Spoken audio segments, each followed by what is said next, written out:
G'day, hi, welcome. Okay, so I'm a little late getting down here. And stupid me, I forgot to bring down my water. Got no agua. So I guess it'll just be Pepsi today. Um, okay.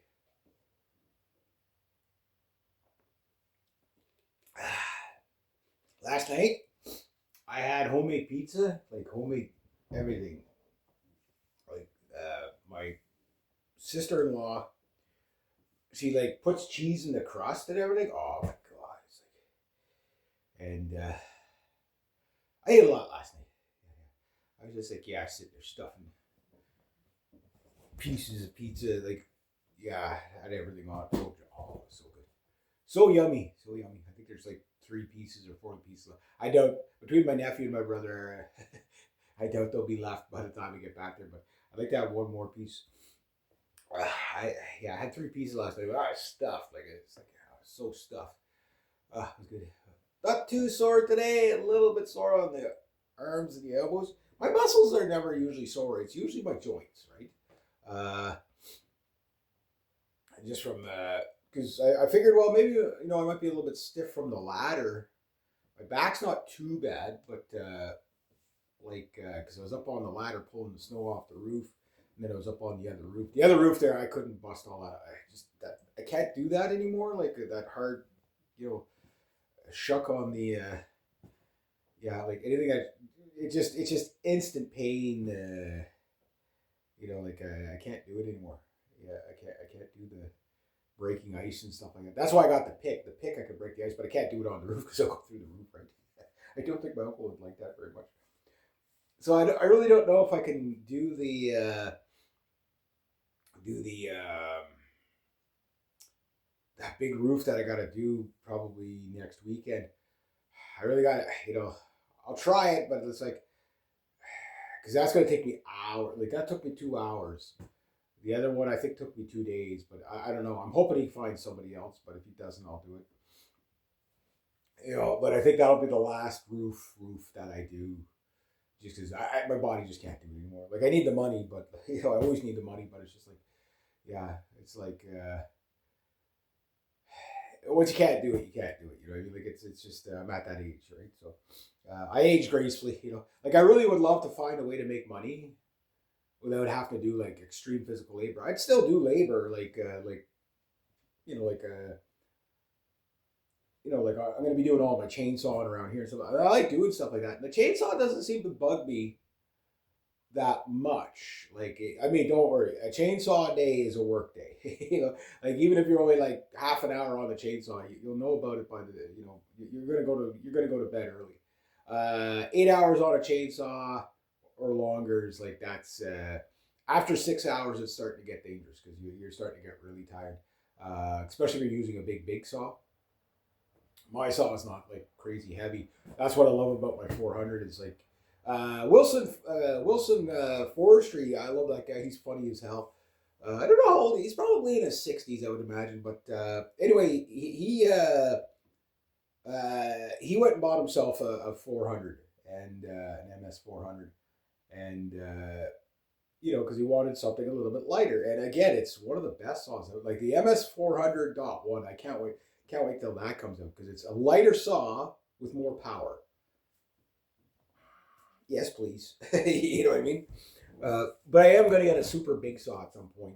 We'll see. Uh, yeah, so I was doing some more thinking about my finances and everything like that.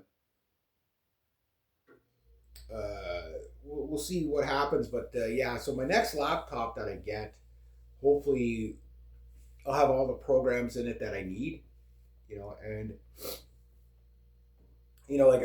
it's I don't want a subscription. I already told you guys that, but even if it's an older program, I don't mind using it. I started rereading my book. Today though, because yesterday was my Friday, and usually my Friday is my big book day. Sort of Kagan. My goal is to finish this today, if I can. If I don't finish it today, it'll probably be finished tomorrow evening or whatever. But I can't wait to review this for you. I'm at page 500. This book is so intense. Don't even wait for the review. Just go get it. Best book I've ever read. There's a 98% chance that anybody that gets that book is going to love it. It's really good. It might hit you in the feels a little bit. Like when you really let in what's going on, it's like, wow, it's like the book is intense like it doesn't let up. Like there's no dull moments. There's no filler in there. It's just like everything. Every word in that book has something intense attached to it. Like it's really, really good. Really, really, really, really, really, really, really, really, really, really good. So last night though, my nephew was telling me though that he wasn't feeling well. I was like, he's coming down with something. So I asked him this morning if I had to poke him with a stick to see if he was still alive. He said, no. He goes, I'll poke myself. I'm good. So hopefully I'm not going to get the whole house sick. That's the last thing I need. So I got lots of reading to do. I did a lot of research on submarines last night. Our Victoria class submarines, the only problem with them is they're old. They had a lot of teething problems, but like the upgrades they got, those machines are something else. So I love submarine stuff, right? So like for example, once I'm done the Sword of Kagan, the Bride Collector, which I'm hoping I can finish this month as well. This is a really good book as well. I'm about that far in, not quite halfway. It looks like there's more pages than there's not, but then once those two are gone, this becomes the main book here. And it looks like China's put out a new type of submarine too, the Type 095.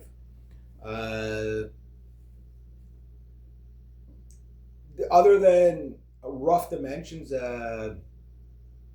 Binkov's military analyst thing there, the Binkov channel basically, they spotted it by satellite at a Chinese dock, right? So we'll see what's going on there, but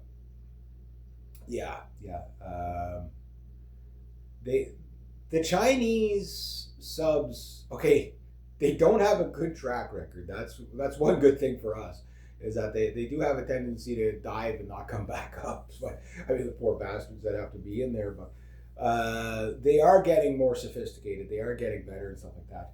Now the Hanwei subs there, the Kaesong 3s that Canada's looking at, those are like they have, I think, 3 or 4 Kaesong 2s. What I think we should do is like this is my thing, is like do a Lend-Lease thing with the Germans, and if they would be willing, say we get 1 or 2 subs, 2 would be better, and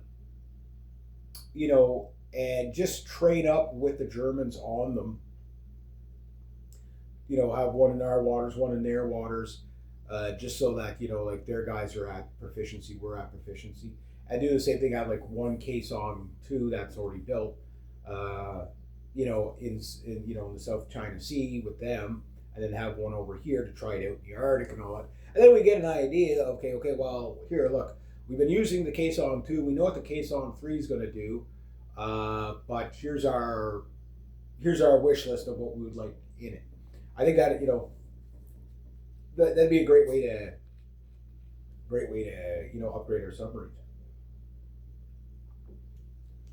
because like we're using like one of the best Mark 48 torpedoes out there, the latest and great, like the Sea Bass variant, type Mod 7 or whatever it is, and those things, like you're fired upon with one of those, good luck getting away. You know what I mean? Like it's a very intelligent torpedo, and very fast. I think they say they do 55 knots, but there's reports of them doing over 80 knots underwater. You're not going to dodge that thing. You know what I mean? That's coming at you pretty. That's like double the speed of a World War II torpedo for sure. And mind you, that's probably short range. But the longest range I've heard was like 64 nautical miles.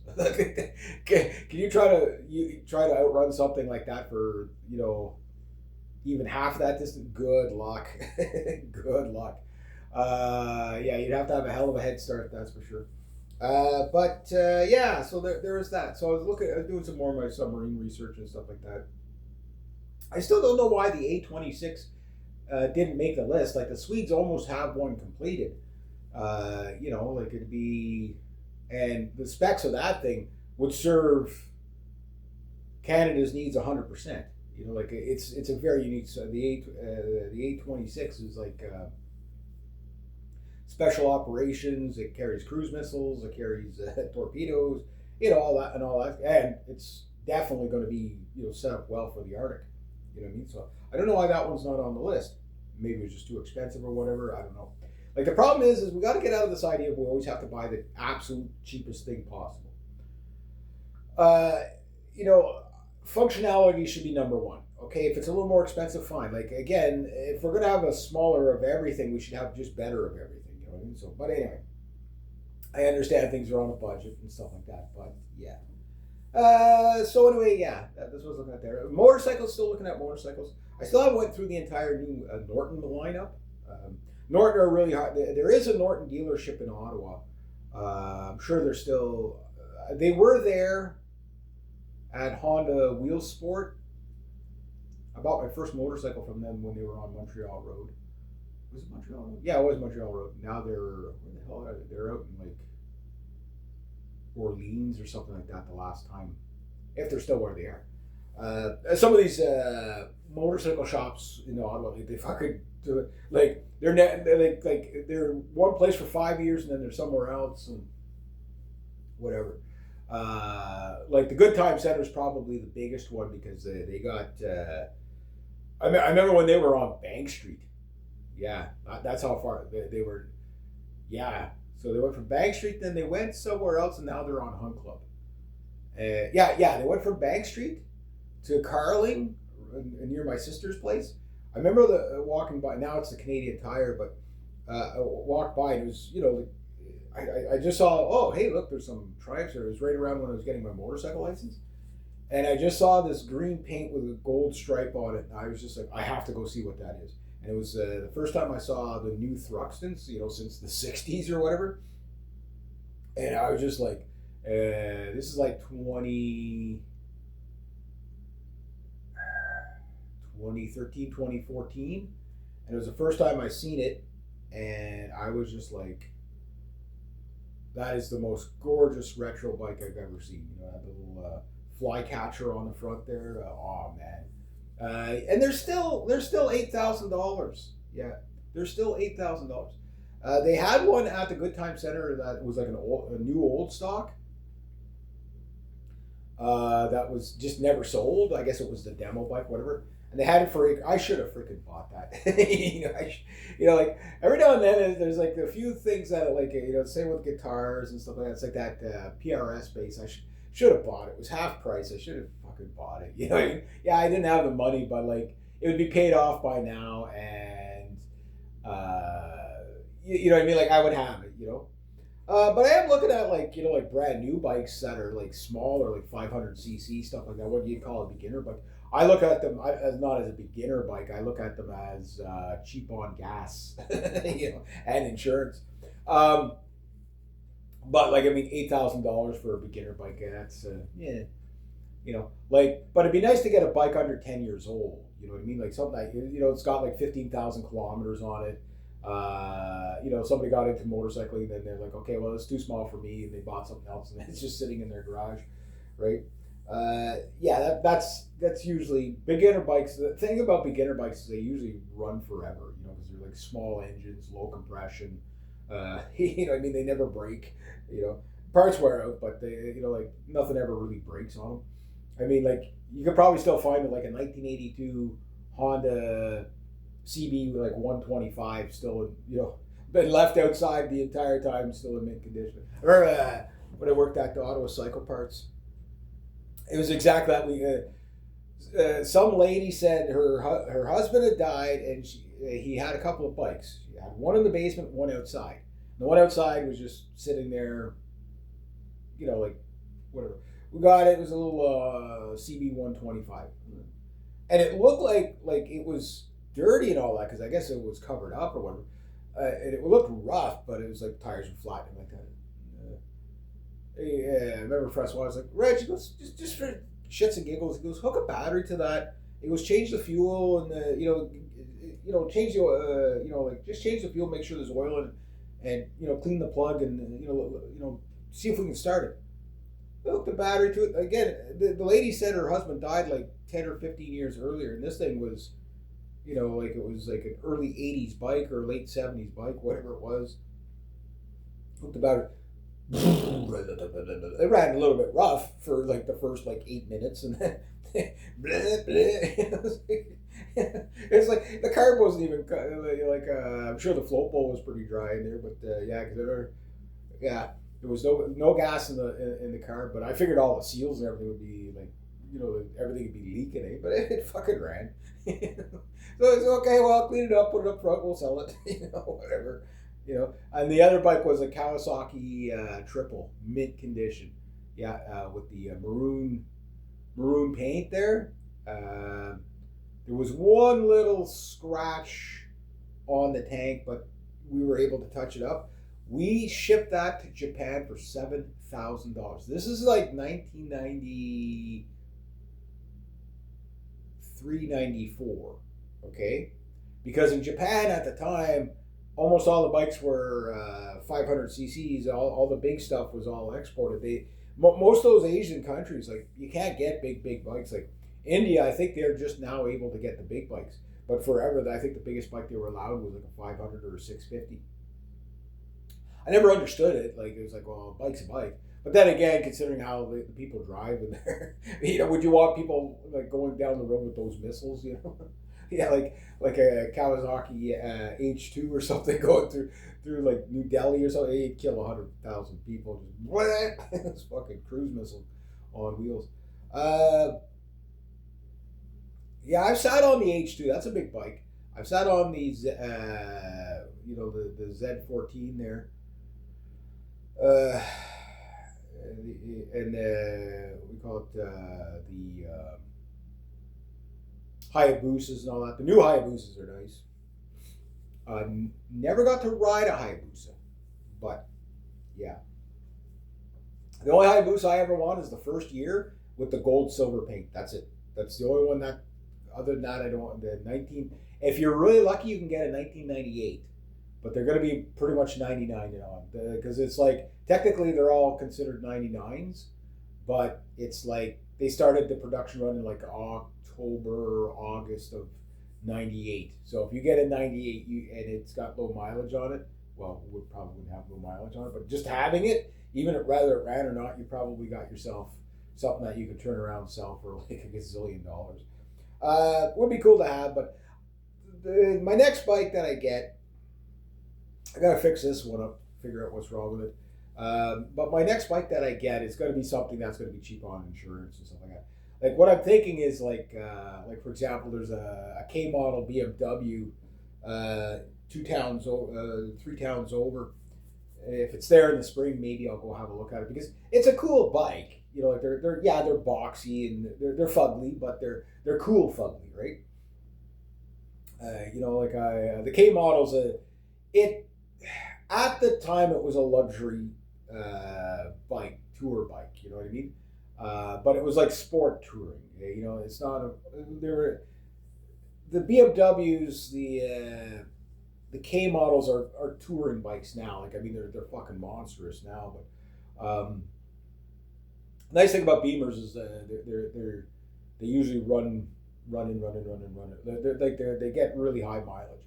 The downside to Beamers is they don't win races. You know what I mean? But if you're just looking for something that's going to run, you know what I mean? And fairly maintenance free, like Beamer's pretty hard to beat. Unless you're talking like S1000s or whatever. I'd love to have like the S1000 double RR, the naked model. I'd love to have the just because it'd be cheaper on the insurance and better geared for the street. But that said, it's still an insane bike. Like basically a naked,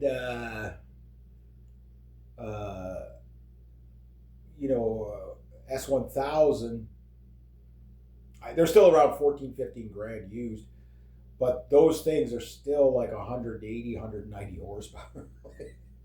Like when you try to like I remember when I first saw a bike that was it was a GSXR 750 or whatever on a dyno, and it did 97 horsepower, and I was just like, wow, that's crazy. And this back in back in the 90s, right? That was crazy horsepower numbers. There were some bikes that had more, but like until we get to the Yamaha R1 first year, 1998, which I would love to have one of those in the blue. Sure, the transmission might grenade on you if you're really hard on it, but that was like a revolutionary bike. Like there was no sport bike. Like all modern sport bikes now follow that recipe.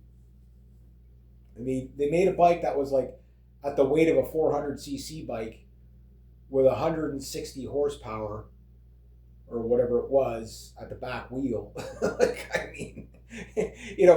Ungoverned, ungoverned, and yeah, gee, why did so many? Why there's so few of those around? Because so many of them crashed.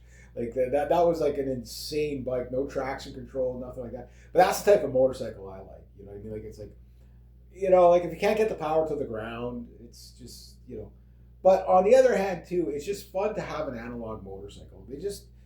They get to the point where everything it's the younger generation likes everything digital, right? It's like other cars have to have like a console. I'm like, that's all distraction, Like I don't even like a radio.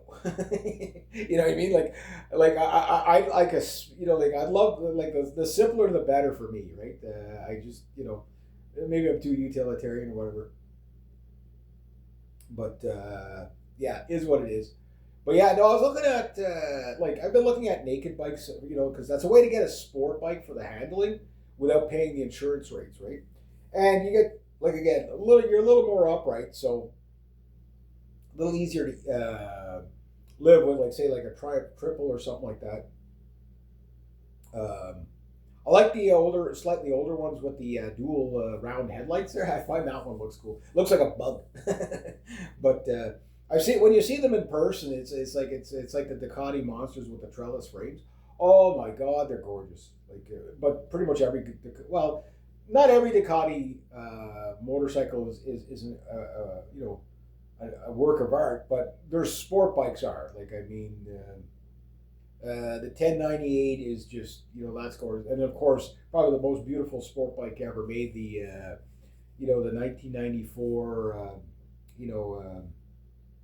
Ducati 916, 916, the 998, the 9. Those bikes are just so they're just so gorgeous, right? And the thing is that the 748, I love the 748. It's just basically it's a baby 916. Same. Everything else is the same. In fact, the 748, there's something about it I like a little bit more. But I think, the 916 is like the bike to go after for sure. But the thing with Ducatis is they're so bloody expensive. Like an older Ducati Monster is still like 4 or 5 grand. You know what I mean? A Ducati, what do you call it? Sport. GT the GT 1000 Sport. If you could find one of those things, they couldn't sell them when they were new, and they're probably the most gorgeous factory calf racer ever made. And now they're like 20, 30, 40 grand for a bike that they only made for like maybe 2-3 years. And it's just like they took a while to catch up. I don't know why they weren't a hit right out the get go. Just the lines of that bike, like if you're into retro calf racer style bikes, that's the bike. I forget what movie it was. They had the black one with the white racing stripe on it, and that's. But the ultimate calf racer has got to be the Norton Dominator. The Domi Racer, the Dominator, whichever one. I only ever saw one in my lifetime, and that was at Wheel Sport when I was looking for a motorbike. I walked in and I saw these Norton motorcycles, and And at first I went, oh wow, they have some old Nortons. And then I realized these things were brand new. And up on the pedestal, they had this really crazy looking calf racer. And it was like, I'd never seen anything like this before. And I was just like, wow, what is that? It was a Dominator SS. And the tailpiece that had the British racing flag in the gray. Oh, this thing was $25,000. Now I'm like, I could never afford the payments, but boy, it was tempting. It was so tempting. Like, I mean, it was a one-trick pony. You go out and you blast around on it for 45 minutes or an hour because they did the geometry very Ducati-ish. So basically, it's a sport bike with a parallel twin engine, the 961 engine. But you put the megaphones on it. Oh, like guys, if you got headphones, like really good headphones. Go. There's a couple of videos of the Dominator SS. There's one where the guy's taking it through like the California hills there, through like Ventura or the Beverly Hills or wherever he is, or probably like Malibu or wherever it is, and you just listen to that exhaust note. Oh my God! Again, I don't know what the bike would be like to live with, but oh my God, it was glorious. Yeah, like you just like you can keep your Harleys. Yeah, there's no Harley that sounds that good. Like, and I've heard some really good sounding Harleys, but there's no Harley that sounds that good. Like, that is just wow. The new Thruxtons are nice.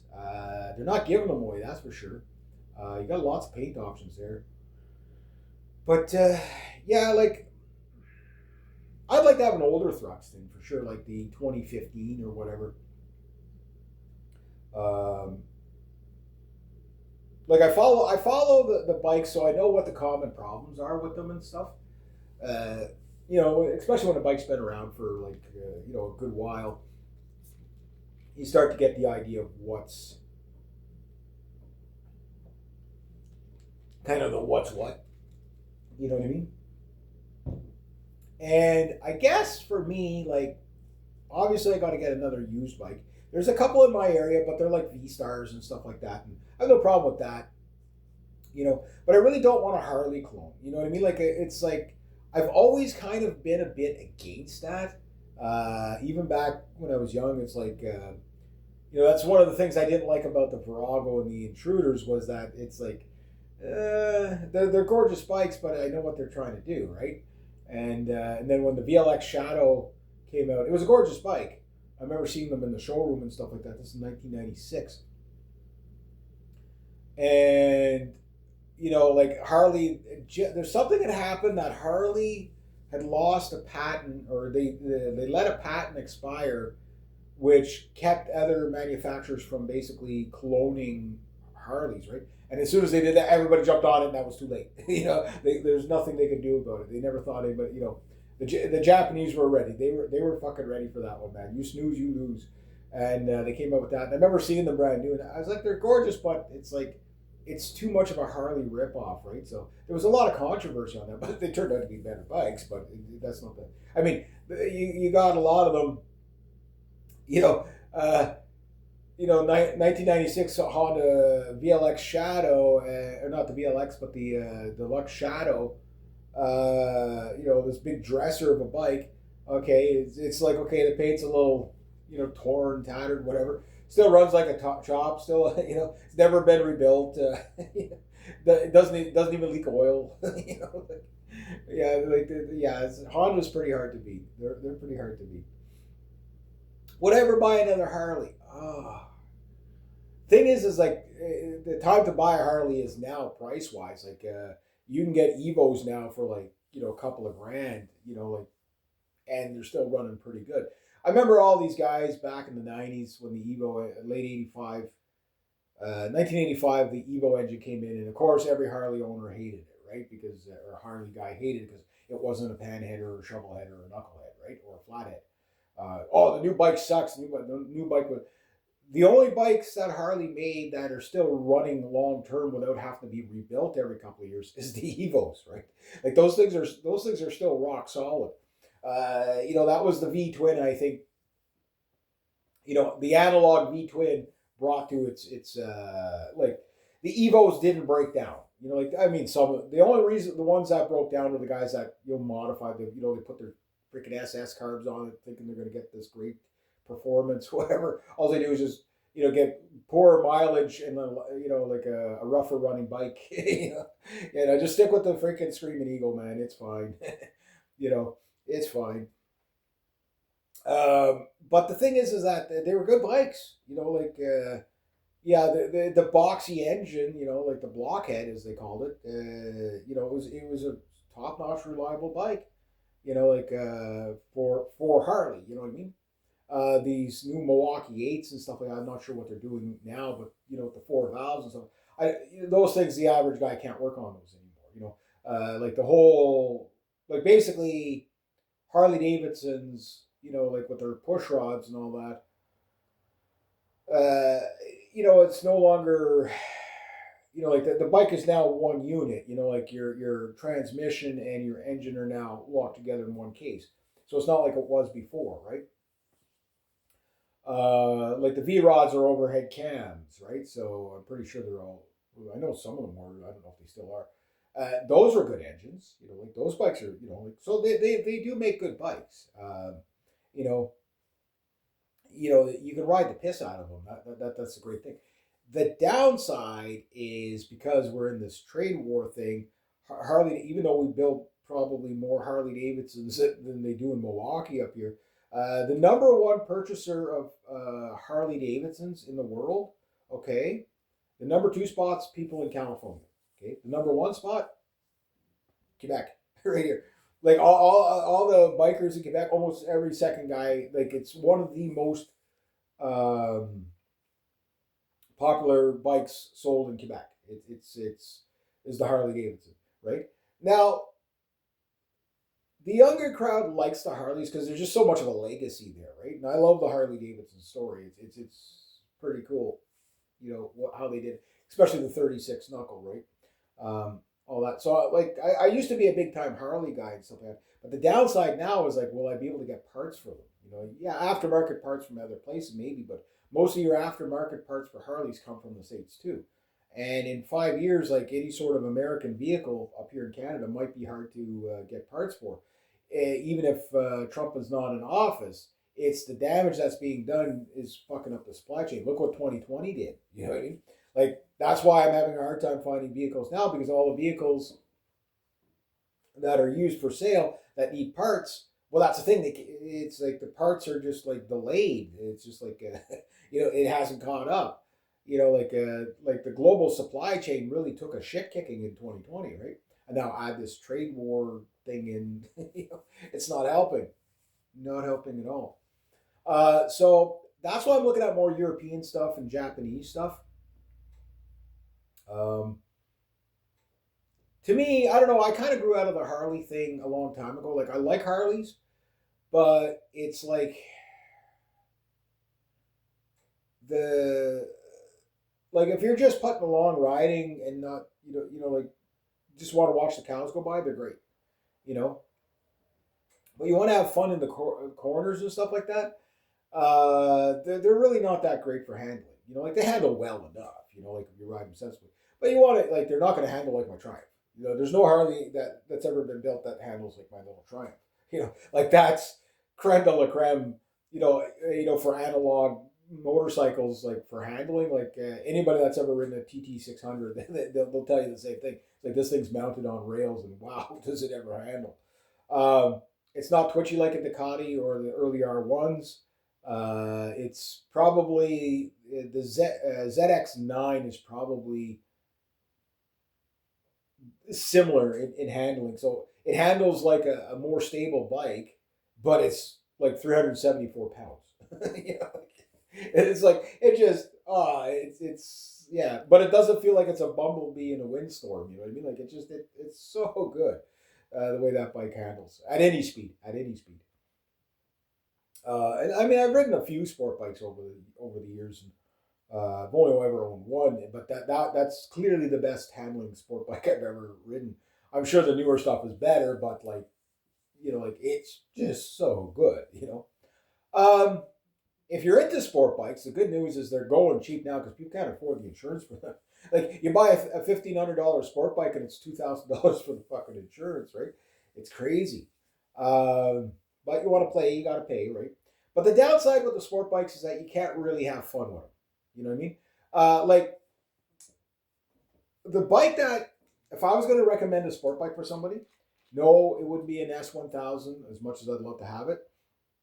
No, it'd be a Ducati V4. That'd be as cool as that. Like, if money was no object, and I say, okay, a sport bike for the street, uh, the ZX 400. You know? Yeah, like a little 400cc. Like these 400cc sport bikes that are still like not blacklisted. You get the handling, you get an engine that like as the saying goes, it's more fun to drive a slow car fast than a fast car slow, right? Well, the same thing goes with bikes. Like if you're in like third gear, going around a corner on the little lightweight 400, zipping through the corner, okay, and you're still like you're revved up to like say 7,000-8,000 RPM, being slingshotted through the corner, by the seat of your pants, but yet you're still like at the speed limit. You know what I mean? Like that is fun. That is so much fun because you're never worried about losing your license.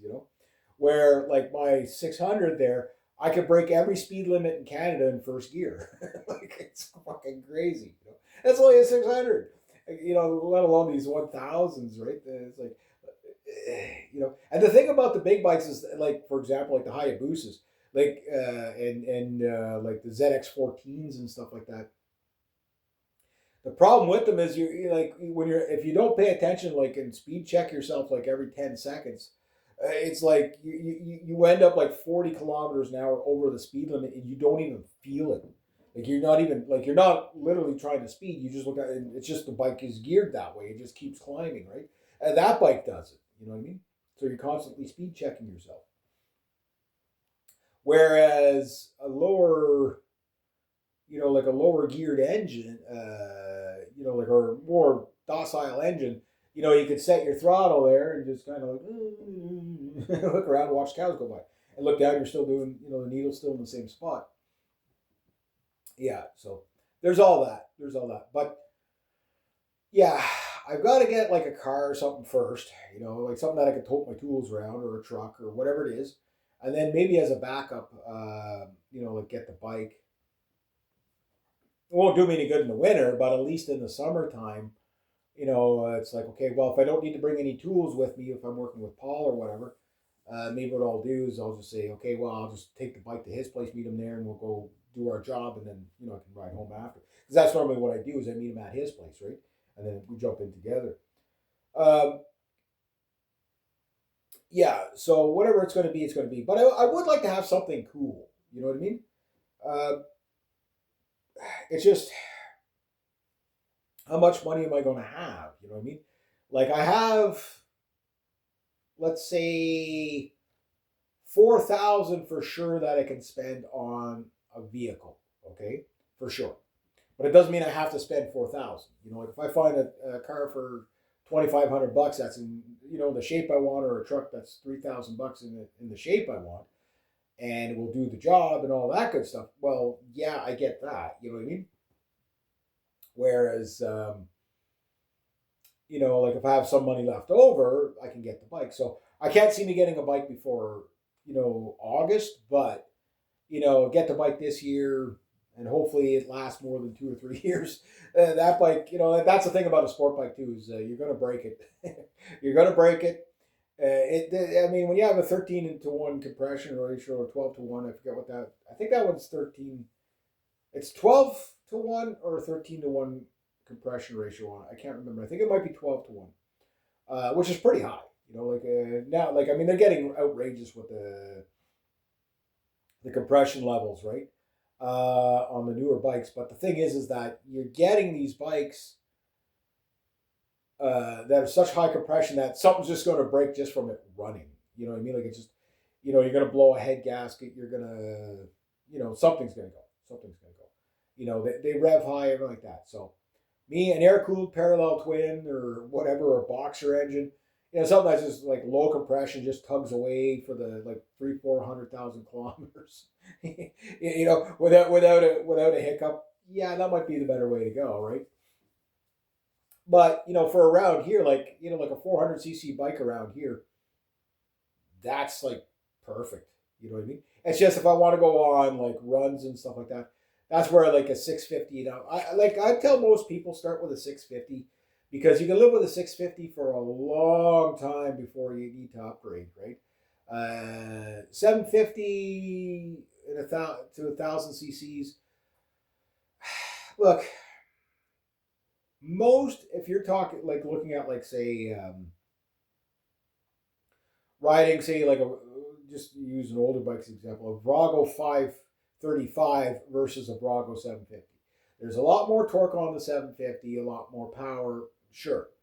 But if you could ride the 535, which is a pretty little bike, uh, the, uh, the 750 is no problem. You know what I mean? Because those bikes aren't rocket ships to begin with. Like a lot of people, well, I'll start off with an 1100. Like say a V Star 1100 or something like that. I'd say, well, you can do it, but the problem is they're heavy bikes. The thing about the 750s is they're still fairly light. If you're going to down your bike, it's going to be usually in the first year, and it's usually falling over in the parking lot. The problem with the 400cc bikes is the wind tends to literally blow them over. That happened to my LTD 440 like so many fucking times. I'd come out, it's on its side, it'd be a really windy day. You always had to be mindful of, it's like all these fairing bikes, like the R3s and stuff like those things weigh like 300 pounds, you know what I mean, like or whatever. And you got a good wind on them, they just get blown over like so easy. So you gotta with the light bikes, that's one of the downsides. Like you put a longer side stand on it, but it doesn't have enough weight to the wind blows it over. It acts like a saddle, right? The only bike you couldn't blow over was like a 1981 GS anything. Like those things they're like 500 pounds plus, right? My R60 Beamer was a 600-pound bike. And it did 126 miles per hour. Like that's give or take whatever the speedo was. That's what it did. But it took you forever to get up there. It was a 4-speed transmission too. I couldn't believe the bike went that fast, but it did. It did. It took like forever to get up there, but you could do it, and you could do that speed all day with it. Like it didn't hurt the bike at all. I never overheated that, but I overheated that bike once, maybe sitting in traffic because it was near a cool day. But it was like really, really hot that day. That's the only downside to the air cooled bikes is that as they overheat. But you pull off to the sidewalk, and as soon as you notice it's about to overheat, you pull off the sidewalk, let it cool down for 25 minutes, half an hour, let the traffic go by. But the liquid cooled bikes, the downside with them is when they overheat, they always blew a radiator hose. Yeah, yeah. So I don't know what kind of bike I'll end up with. I would like something cheap as long as it runs. You know what I mean? Like it doesn't have to run like a top; it just has to run well enough. I don't care if it's carbureted. Uh, if I can get a bike that is big enough that I can cruise around on. Like if I want to go to like Renfrew or to Ottawa or whatever. I'm not worried about like getting blown off the road by the tractor trailers and stuff, right? So I do type myself like heavier bikes that more planted, like a sport touring or something like that. But I also like light bikes that zip through the corners really easy, right? That bike was pretty good on the highway. It actually, the downside is just that it's the most upright a sport bike. Like the only other bike that I sat on that was as upright as that was the ZX9. Which makes it though like the TT600 and the ZX9 are like excellent for guys that are, older, right? Because you're so upright. Without with clip-ons, like without the like mine has like clip-ons, but they're semi like there's a 2-inch rise on them, right? So yeah, those that's about as hunched over as you want to be, and leg and stuff like that. Because the thing is you can't stand up on the sport bikes to stretch your legs like you can other bikes. So there's that, right? Um, but like I do like my sport bikes. I really do. Especially the Triumphs. I love. I'd love to have an old Daytona 959i, right? Especially the one in either the British Racing Green or the blue. But those things are, they're now collector bikes. It goes from, okay, here's a 2000, here's a bike that was, $15,000 new or whatever it was. I remember seeing the 595s and the 955 eyes in the showroom and sitting on them and stuff like that. And they were gorgeous. These were the Daytonas and stuff like that back in the 90s. And I also remember, like these were like premium bikes. You know what I mean? Um, but the thing is that they went to the point where they were almost worthless, and now everybody wants them again, right? So that's the thing with all motorcycles is, there gets an age where suddenly the bike is worth something. The Hayabusas, they were like 8 grand new when they came out or something like that. For 8 grand you had or 5 or 6 grand maybe even. You had a 200-mile-an-hour bike, like out of the box. It was crazy. Um, so like collector bikes are something that is really cool to get. I do know that, like if we're talking just like a beater bike, like let's say I find another Kawasaki LTD 440, they're still out there. Belt drive, chain drive ones, they're still out there and they're still running. The fucking things are still running. Like here's a 1982, a 1979, and it still runs. It's ugly. It's got rusted. It's slightly rusted out. Okay, it needs new fork seals, all that shit. But like, it's still a drivable, rideable bike. Like, still runs as like wow, wow. Usually, what gets these old bikes is the wiring. You rewire them, because the wire harnesses don't last forever, right? So they end up a lot of gremlins and stuff like that. But yeah, it's like. I don't know what I'll end up with, but I all I know is I want it. Like if I do buy more motorcycles, because remember I have a barn now, right? There's going to be some sort of a steed in that stable. If it's not a horse, it's going to be an iron horse. You know what I mean? And the thing is that like the bikes are cheap to run, but I want something that like I'm not saying I want a bike museum, but I'm saying I want a bike museum, right? But I'd like to have a bike that's cheap enough to run, something big enough to, like that K model K75. That's a 750. Okay, that's fine if I go on a big cruise with, like a bike rally or something like that. That bike will be fine to keep up with everybody for the most part. It's just not going to accelerate as fast. It's not going to be, and I'm not looking to win races. You know what I mean? Like it's okay. It's just cruising along. Like I do the speed limit. That's why I don't like some of these big bike rides where it's like okay, um, like you see like these Harley group rides where you got like guys and girls, and the women that are riding. Okay, there's like two of them that ride all the time, and one she's been out like 4 times on this brand new motorcycle, right? And she's somewhere in the middle of the pack. And if it's a good group, they stay together. If not, you got two jack nuts up at the front trying to get everybody to do 80 miles an hour, and that's when people start crashing into each other and shit like that and going off the road, right? So a lot of these group rides and the sport bike guy, well, the sport bike guys, well, them it's just everybody speeds, right? It's like one guy speeds, so everybody, well, he's doing it, so I'm going to do it too, right? So that's why I don't like the group ride stuff. It's just, like if you got good guys, it's usually what I notice. It's always three guys, three bikes, and these guys ride like they know what they're doing. You know what I mean? And I catch up to guys like that every now and then, and you can just tell by the way they ride, right? They're not all over the road. They know how to stay in their lane and stuff like that. And I remember I was riding. It was two old guys, and I followed them and whatever. And I stayed with them. I stayed at the same, perfect space. And these guys rode like they were freaking, champs, right?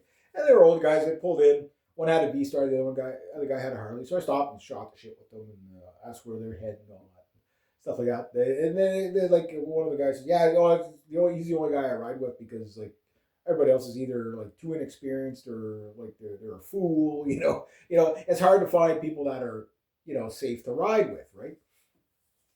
Like on that. And I mean, I went through that too back in the '90s. Like my buddy and I, we'd ride everywhere, but like safety was our number one concern. Like okay, we're gonna watch out for each other. We're gonna do this and whatever. And I had other friends that I rode with, but I didn't ride with them very often because they were just too gung ho. You know what I mean?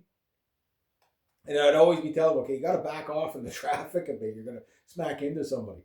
It's like, oh, everybody's always cutting me off. Yeah, but you're tight to their bumper. I never understood that tight to the bumper thing. Like, I really never understood it. It's like, well, this guy's got to speed up, get out of my way. It's like I always said, look, if you want the traffic, if you don't want to be stuck in traffic, just do the speed limit. Everybody will go around you. And by the time you get to the light, it's turning green, and they can race off. And then I've done it. Like I've been doing this all my life, and it's like it doesn't matter if you're on a bike, on a car. Yeah, just just do the speed limit. And everybody else just races around you. Right now, I know the city. I haven't driven in the city since I bought my drum kit, and the driving is much worse than what I remember. I remember Montreal Road, Ottawa, like Vanier Montreal Road is like one of the worst spots to drive through, right? And like I remember coming back on with the silver pellet there, and it was like wow, like people just didn't know how to, like it was like, mind you, there was a lot of foreigners, so like okay, they got their license from a third world country. And somehow we recognize that here. I think we got to stop doing that. I think if you come from another country, unless it's like a European country and whatever, okay, like, but it'd have to be like a class of license where, okay, in order for us to accept it, it can't be like somebody from a third world country went to like a European country, got there and just switched over. It's like, okay, well, they had a different license before. Okay, no, you got to take our, and no, like, make it easy for people. No, it's like, no, you got to pass like everybody else because it's road safety. Look what the problems we're having with all these immigrant truckers with no license. They're killing so many people. Like you got something like 26,000 trucks going off the road a year just in Ontario. Like when we used to have like a total of like 14,000 car accidents all in a year. I probably included a plane accidents too. And now it's just stupid. There's no enforcement, so hopefully they'll crack down on that. But if you're out there on the road on a bike, these are the idiots you got to contend with. So the city, like most of the accidents happen in the city, right? They don't happen on the highways much unless it's speeding, and I don't care what anybody says. It's 90% of the time it's the rider's fault. Like 90% of the time. Everybody always blames the cars and stuff like that. Yes, there is things to blame, but like okay, if somebody does a left-hand turn in front of you, okay, the only way you're going to hit them is if you're lane splitting, okay, which lane splitting saves lives. I don't see it that way. I really don't, because the problem is you're going too fast between the cars and people cut over. Like they're just not going to see you coming. We know people can't judge the speed of motorcycles very well. Not even other motorbikes, people on motorbikes, they don't judge the speed well. But if you're doing this the speed limit or matching the speed of the other guy, and you're 30 feet behind him and he cuts over, okay, yeah, whatever. You know what I mean? The idea is to keep distance, right? And sometimes it's hard. The worst is when you're riding along and somebody tries to cut in your lane. I've had to kick the side of a door a few times. Just, hey, buddy, wake up! I'm fucking here. You know what I mean? So there is that, but a lot of times it's guys just riding too fast. I've seen enough footage where it's like, okay, they blame the car, whatever, but it's like you watch the guy's cam footage and he's like lane splitting, he's doing all this and that, because they made it legal in some states, right? It's not legal here, and I don't think they should, because I don't know, I really don't think that statistic is accurate of it being safer. Because the concept I understand, but like like if you're not beside people, you're safer, right? But on the other hand, and if you're the first off the line, you can get ahead of the traffic. Sure, I get all that. But these guys are always going way too fast when they're lanes. Well, they're doing like 10, 15 miles an hour when they're doing this, right? You hit anything at that speed, you're definitely going to get injuries. Um, like I don't know, like the way I look at it is, you do defensive driving. You watch your speed. Like all the guys on the sport bikes are always like, it doesn't matter which one it is. You watch them; they're always traveling faster than the traffic, right? It's a matter of time before you're going to whack into something. Oh well, you're always better to be slightly faster or slightly slower than the other vehicle. Well, no, they're not saying that. What they're saying is be before the vehicle or behind the vehicle. Give yourself distance. The best way to give yourself distance, if you can't get the guy off off your fender, so to speak, and is just do the speed limit so the guy ahead of you gets more time to more distance. The other guy go around whatever, like whatever your distance is between you and the next vehicle before and after, you always want to double, triple it, quadruple it. Like you need enough. If you know that your bike at 60 miles an hour takes 160 feet to stop, right? What I mean? That's about 3 seconds, 3 or 4 seconds, right? So no matter what, like in traffic, it's hard to keep those distances, but when you can do so, you know what I mean? Like 30 feet, 40 feet, 60 feet, it's not enough. Like again, just go test it yourself. Every bike is different. Some bikes have better brakes. Get up to the speed limit and do a controlled high speed stop. Measure it out. Oh, maybe you need 200 feet to stop. Okay, well then, like 200 feet sounds like a lot of distance between you and the other guy, but you know, at least have 2/3 of that. You know what I mean? For me, I don't care if the guy's a football field ahead of me. You know what I mean? But the faster you go, if you're 10 over, 20 over, 30 over, you know what I mean? That it all makes reaction time slower. Like know your stopping distances. Any bike, I do this with every bike I've ever owned. That bike stops in about 150, 160 feet. From 100 kilometers an hour, 60 miles an hour, whatever, without taking the back wheel off the ground. Once the back wheel comes off the ground, that's your max. You'll feel it get really light in the back, and then all of a sudden it's like your back tire's kind of floating in the air an inch or so off the ground. That's about as hard as you want to brake, because any harder than that, you're probably going to lock up the front end, and you're going to do a face plant. You got to practice your braking. You know what I mean? Don't try to break the bike, but just like be aware of what it takes to stop your bike, right? So anyway, that's my preaching on that for the day. I guess, yeah. So yeah, we're into late February. I'm starting to get motorcycle fever. I'm starting to watch those sailboat videos again. Expedition Evans and stuff. I stopped watching them because their videos are like their videos are long. They're great, but they're long, right? If I could sell off my sailboat this year, I'd be really happy. I can't afford to fix it up. Like you know what I mean? Like it's one of those things that to put it in the water and all that. Like I mean, it's $4,000 to keep it in the water. At a marina typically per year. It's probably more than that now. So it's just something that, like I'm not going to use it. Like I'd like to sell it and buy like a little trail, like an albacore, something you can launch at a beach. You know what I mean? Just sail around enough to sail maybe 2-3 people in it. A little dinghy. I'd love to take my nephew, teach him how to sail, because I think sailing is just absolutely fantastic. Get an albacore or a laser or something like that.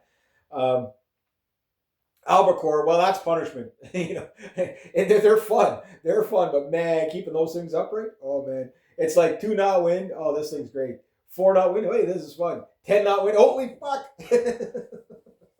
Yeah. This thing's crazy. Yeah, let's put the jib on. Yeah, let's spinnaker this thing. Yeah, you're going down. Yeah, so wear your bathing suit. If you're ever in an albacore, you wear your bathing. But they are a fun boat. CL16, same thing. Easy to sail. Like you got one sail, whatever. But the CL16 is kind of heavy though. It still blows over. It'll come back up, but because they got that bulb at the mast, or get a Hobie 14 or something like catamaran. I always wanted a catamaran. Like just get like a Hobie 12, Hobie 14.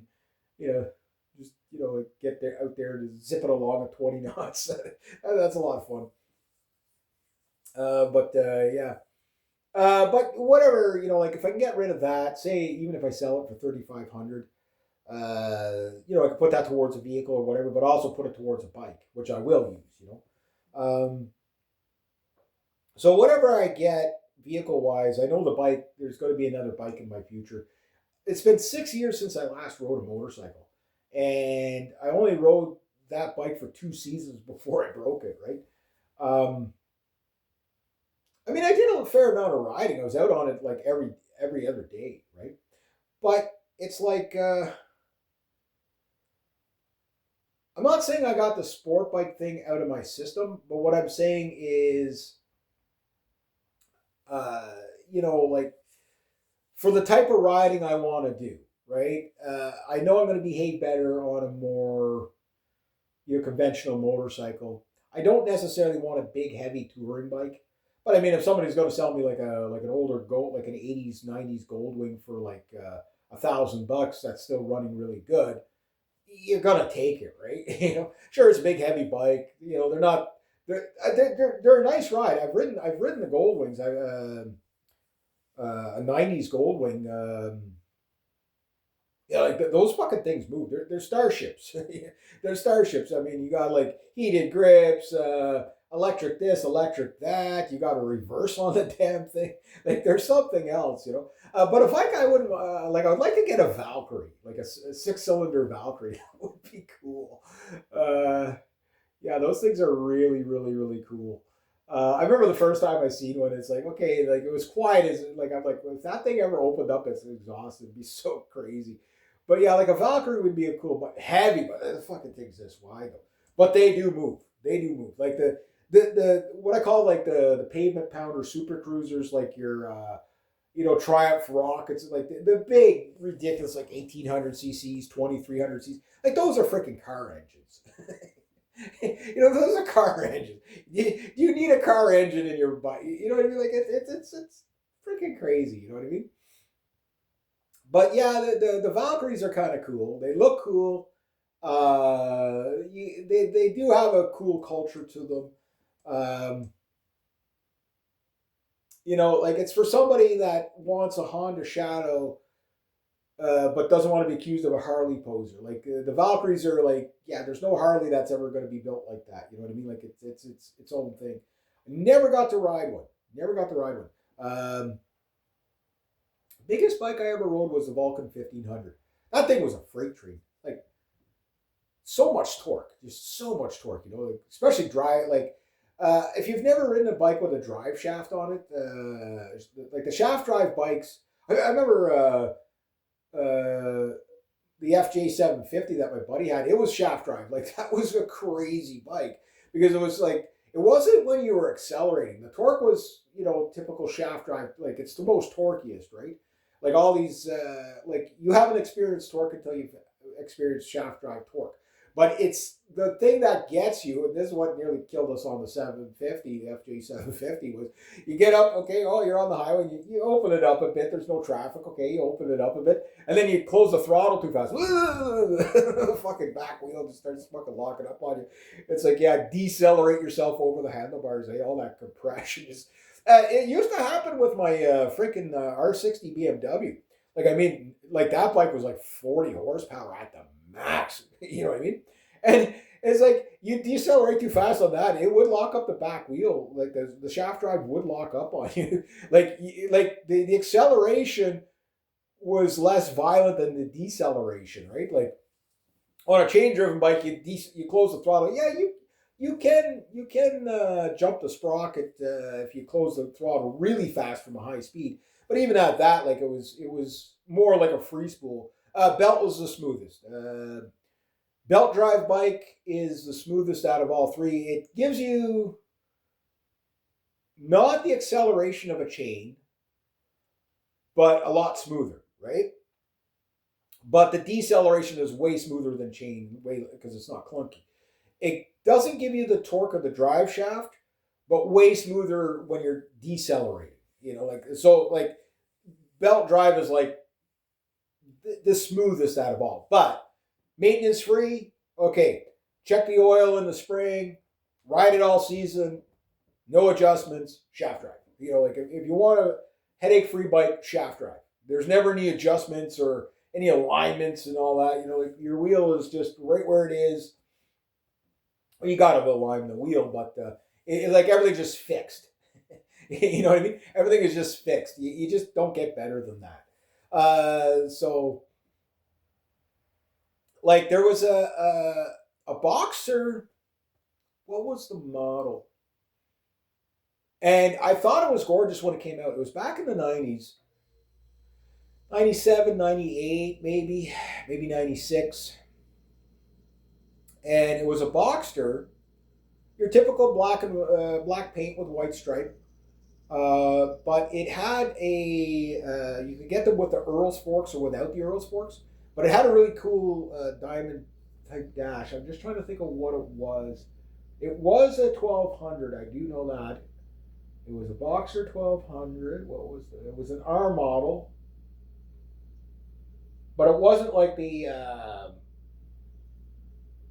it wasn't the James Bond bike, but this was like your typical sport touring.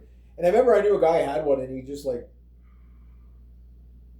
he'd get on it in the morning, ride it all day, gas and go. That was it. Do the oil changes, have the service change. Because I used to go to the BMW shop a lot, right? Because I was either at the Harley shop or the BMW shop because I had both bikes, right? So.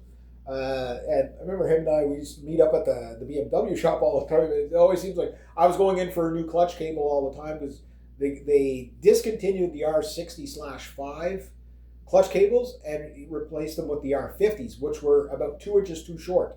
So, of course, and for whatever reason, the 750 R75 cable didn't work. So I always ending up with these cables that weren't right, so I kept popping cables, right? So I always kept going back, and I remember he just had this thing, and he was just like, I think him and we rode around once for like a couple of minutes, vintage and new, right? And I just remember that thing was such a great bike. It was so simple. He had the panties on it and stuff like that. We used to call them saddlebags. The British call it panties, whatever.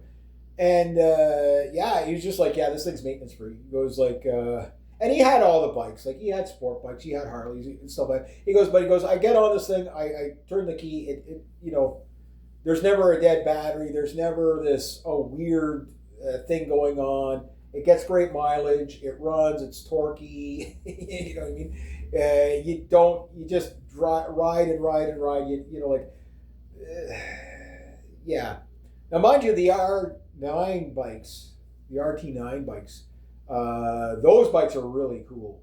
But the problem is they're like $20,000. Used, they're still like $15,000. They're sort of like a futuristic calf racer. Really nice bikes. I like, BMWs are like, you love them or they hate them. Like, I still think the R90 is one of the coolest Boxer bikes. That was I rode the R100. A friend of mine, his dad had one. He let us. I don't know how he was like. He's like, because he saw us on the dirt bikes. So he goes, here, try it. So I tried it and I went around the block with it and whatever, and it was like, that was cool. Was it that much more powerful than the R60? Yeah, it was a little torqueier, but they're all about the same. But the thing with the R60 was only 600 cc's, right? But the cool thing about it is you could convert it to a 900. Like, it was the same lower end, same gearbox, same everything. That was the cool thing. A lot of people did that. You could upgrade your BMW from a 600. you could go from the 500 right up to or the the R5 right up to the R9, right? And then I think and then there was the R80. The R80 I thought was a really good looking bike, but those were like early 1980s. Mine was a 72, so it still had the speedo and the tachometer in the headlight there with that little weird looking headphone jack key there. I nearly ended up with an R75 that way.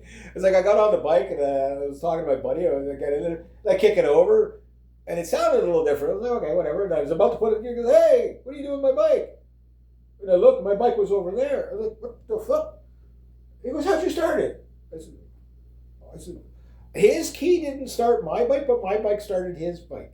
Yeah, so I was like, this is fucking crazy. I was like, I felt so bad because the guy thought I was stealing his bike, right? I said, no, I said, I thought it was my bike. He's like, you don't see too many of these, eh? There just happened to be two of them there at the same time at the bike, at the bike meet, right? So I was like, well, yeah, I nearly upgraded. I was like, and I bet you I would have rode the thing for about like 2 months before I realized, well, this is fucking R75. Where the hell is it? What?